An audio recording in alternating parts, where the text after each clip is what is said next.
mar adek taparo ni tam mar adek di bende en tam miwacho ni pek ni jopuonje kanyakla kod jopuonjre. Tam osebedo nade ahinya e kinde ma bende untiere JSS? Anyalo wacho ni tam mar adek ni osebedo machuok kabisa. Kineno ni kawuono wan e week mar 6 ma kochakre next week sani waneno ka skunde mang'eny iloro tarik 17 ma sani wan gi karibu jumbe 2 Sharon to waloro skul. Tineno ka obedo short en kaka dire machon mane wang'e ni somo dweche 3 tiloro dwe 1. Koro mano osebedo challenge maduong' ahinya ne jonyuol kaachiel gi nyithindo nyaka wan gi jopuonj.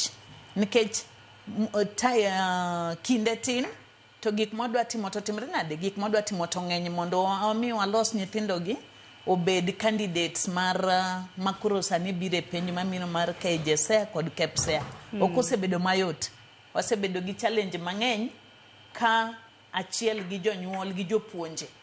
Iyudo ka satin to gik modwa timo timre nade, ng'eny mok wanyal time seche monyalore. Lakini magi duto te wageno ni sirikal bro konyowa maber kabiro nikech sani ka wachako gini eka waneno strategies monego bed ni sirikal kete mbele